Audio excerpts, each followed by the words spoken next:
Yo, what's up guys and welcome back. Today we're going to be talking about 12 tips and tricks that are not very well known and I think can really improve your Apex game. Now that Apex has been out for almost a month, everyone's talking about ways to improve their game and I honestly think these are some of the best tips out there. So with that out of the way, let's get into the video guys. So the first tip we're going to talk about is peering over walls.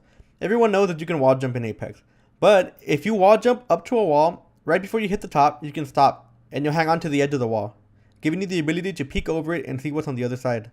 This means that you'll lower your chances of getting seen, and if you do think you hear something on the other side of the wall, you can check it almost safely. Now, if the enemy team, or if there is an enemy team present, is actually paying attention, they might notice your head sticking out, but if they're not paying attention, then it's very unlikely that they will see you, making this very safe. Once you see what's on the other side of the wall, you can then choose to climb on top of the wall and engage, or just go back down and continue what you were doing. Now, this is a pretty safe tactic to use, but also keep in mind that if there is an enemy team really close to the wall that you're climbing, they're going to be able to hear you. So just make sure you know that. Now, the second tip we're going to get into is something that's very important and that you have to keep in mind every time you get into a gunfight. Unlike other battle royale games like PUBG, whenever you destroy somebody's shield, after you kill them, you can still pick up the shield and it'll be fully charged. This means that you don't have to worry about repairing it or fixing it or where you shoot the enemy player. As long as you kill them and you take their shield, you'll have full shield no matter what. Now the tip I'm going to give you is to use this strategically. Whenever you're in a battle and you're being chased down or you're hurt, the enemy team's going to chase you, which means that you might not have time to heal. This means that if you killed somebody recently and there's a kill box next to you, it might be smart to just take their armor and take the extra health instead of having to heal yourself. That way, you'll have full shield immediately instead of having to use your resources and time to heal. And this might give you just enough time to win the gunfight if there are people coming toward you that know you're already hurt. Now, if you're really hurt, you might even have the chance to take a shield that's even worse than yours. Like, say for example, you have a purple shield and you just killed someone with a blue shield.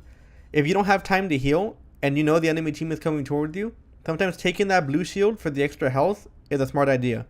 And if you do win the gunfight, then you can go back and just pick up your purple shield afterwards. This extra time that you don't have to use on healing might be enough to help you win.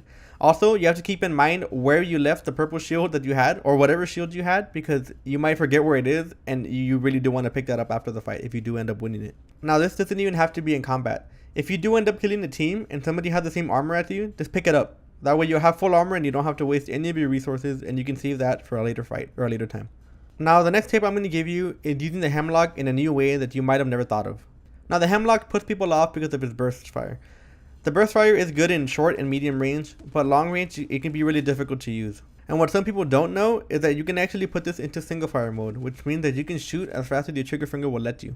This means that all of you that hate burst fire weapons might actually want to pick this up if you don't mind tap firing. Now, when doing this trick, this weapon can be extremely effective. It can be really accurate and you don't have to wait for the burst like you normally do.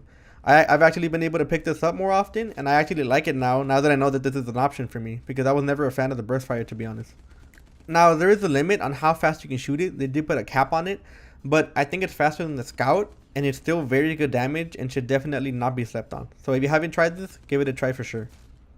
Now, the next tip I'm going to give you is something that you have to be doing every time, and there's no exceptions to it, and that is moving while looting.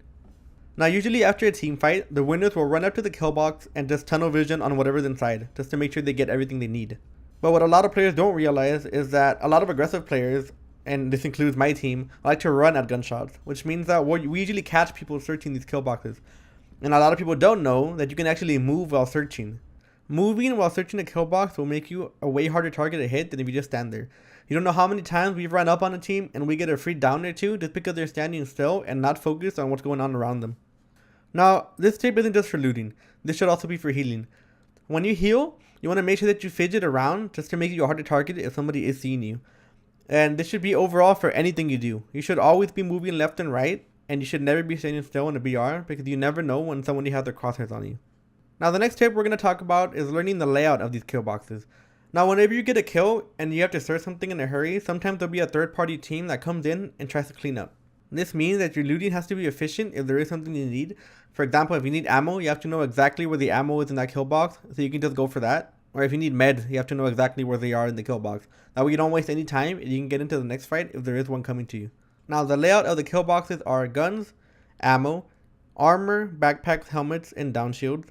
And then it goes down to attachments, and then meds, and then grenades. Now I know this from the top of my head, so if I'm ever in a fight and I have to run to a kill box to get something that I need, I know exactly where it's located, and that is going to save me a lot of time in the long run. So make sure that you get familiar with these and make sure you know where everything is located. That way you won't waste any time and you can be a more efficient player. Now, one of the biggest tips I'm going to give you today is learning what exactly you should heal when you're hurt. Now, a lot of people don't know, but unlike other Battle Royale games, the armor does not have any damage reduction. Now, this means that all armor does is give you a bigger health pool. It does not give you any extra protection than you already have with your regular health. And you have to take this into consideration when healing. A lot of us, including myself, have the bad habit of always going for your armor first, thinking that it's going to offer you extra protection than your regular health. So for example, if I have no shield at all and I'm at 1 health, but I have a white shield, which means I have 2 bars of shield on top of my health, I'm going to want to replenish my med kit first. That way I get my full health bar and then I can focus on getting my shield after that. Now another example, if you're at half health but have a purple shield with no shield cells at all, it's all been shot out, then you might want to go for the shield instead. Fully charging your shield will give you a more health pool than just fully recovering your regular health. So the point I'm trying to make is, in the long run, heal whatever gives you the most health. So don't focus on shields. All health is the same and all shields are the same, so they have really no difference. So focus on whatever gives you the biggest health pool at the end. Now the next tip I'm going to tell you guys about is learning to cancel your landing animation when dropping from a high area. Now a lot of people know that Apex does not have any fall damage. It does not punish you for being clumsy or being reckless. You can kind of jump off whatever you want. But even though it doesn't take life from you, you do have some landing animations whenever you drop from a really high area. What a lot of people don't know is kicking right before you land can actually cancel this animation and make you run a little bit faster. Now doing this just saves you a few seconds. But if you're being shot at on the way down, or if you're being shot at the second you land, these few seconds can be enough to save you. Now keep in mind that this is very easy to mess up, but once you get the hang of it, your muscle memory will kick in and you can pretty much do it almost every time. So just keep practicing it. Now the next tip we're going to get into is using a zipline to give you a small acceleration of speed. Now there are some zip lines that are vertical, which means they only go up and down. And whenever you press the button to get on these zip lines, you kind of fly towards them. Now you can actually take advantage of the small speed that you get when flying towards the zip line. If whenever you're flying towards the zip line and you press the button again, it'll cancel you getting on it. So you won't actually get on the zip line itself. But instead, you'll have the speed that you get when flying towards it. And you can use that to your advantage. Now the next tip we're going to talk about is changing directions on a zipline. Everybody knows that you can jump off a zipline, so that way you don't have to commit to where you're going. But a lot of people don't know that if you jump off and turn directions, you can actually get on the zipline again and go in the direction that you were coming from. Now this can come in handy when you get on a zipline and you see that your team needs help. That way you don't have to jump off and run back. You can just use the zipline to get back. This can also be useful whenever you get on the zipline and you notice that there's an enemy team in front of you, which is not somewhere you want to go. Now the next tip we're going to talk about is using melee to give you the momentum to get into cover. Now Apex is a very movement oriented game, which means that you're going to have to learn how to use the mechanics like sliding and running and while climbing to get to where you need to go. But sometimes you're going to slide into cover and you're going to be just short of making it. Little people know that if you actually melee at the end of your slide, it'll give you just a little bit more momentum that you might use to get back into the cover that you need. Now this is going to be very situational, but you should just be aware that this is an option and it's something that you should keep in mind just in case you ever need it. Now the next tip we're going to get into is the range of shotguns and how deceiving they can be. Now video games make shotguns really close range, which means that they don't really do much from a distance. But in Apex, they're actually useful if you know how to properly use them. Now shotguns in Apex have a lot more range than people think, and learning to use them this way will make you a more efficient shotgun player. Like the Peacekeeper for example that you're watching now. It can still do good damage from a distance, and it's nothing to laugh about. Now even though this shouldn't be your primary weapon from this range, you should keep in mind that if you ever do hurt someone, you can actually down them from this far, and that's really important to know. I mean, look at the damage I'm getting. Fuck.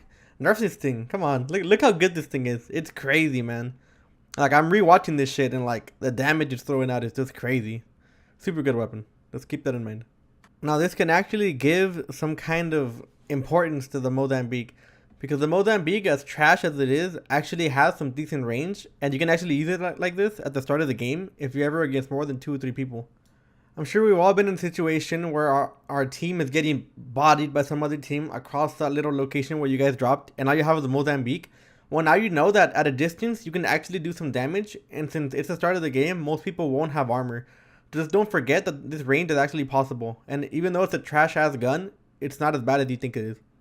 I mean, look at this. I'm getting 45 from that far. That's crazy. It's the Mozambique. This shit didn't give me 45 up close. Why am I getting that kind of damage? And also keep in mind that people moving are going to make this harder. So try to aim at people that are standing still. Now where this really shines is the Mastiff. The Mastiff is a beast at almost any range except super far range. As you're going to see in the clips right now, I do like 150 damage right now up close, right? Which is typical Mastiff damage. But once you see how, the type of damage I get when I go farther is when it's crazy how this mechanic works. Like, since there's no drop off damage, if all your pellets hit, it's just gonna do massive damage. Look how far I am. Look how far I am and look at the damage I'm getting. Like, it's crazy. And you can even hit more than 2 or 3 people. They're like really clustered up together. Like, it's astonishing to me. And this gun should not be fucking slept on. You should really pick this up. If you don't pick this up, like, you're dumb. You're honestly dumb. I'm getting 70 damage from that far. Like, that's crazy. You can snipe with this thing. I was really amazed with this. Like, I knew I was going in for testing, but I was still super amazed. It's amazing to me. Now, the last tip we're going to get into is using the RE45 pistol. Now, this pistol is a beast and should not be slept on.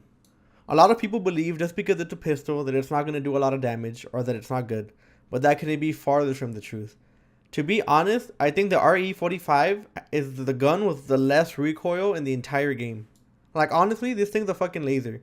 If you aim at somebody and you have decent recoil control, that gun's not going anywhere. It's going to stay right where you're aiming almost every time.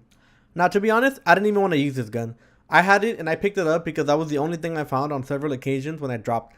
But I learned to love this thing. When you add attachments like extended mag and other barrels and stuff like that, this thing is a monster. And I've actually won games where I just kept this because I honestly feel comfortable with it.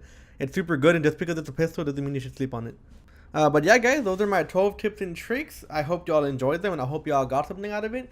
If you did learn something that you didn't know, please hit that like button. If you didn't, well, you don't have to, obviously.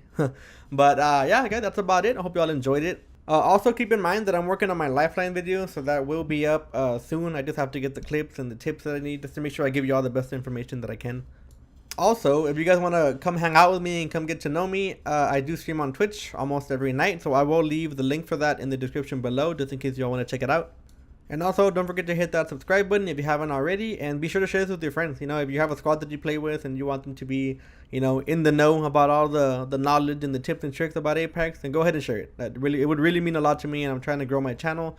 So if y'all can help with that, that'd be absolutely amazing. So yeah, guys, that's about it. Hope y'all enjoyed it, and I will see y'all in the next one. Take it easy, guys.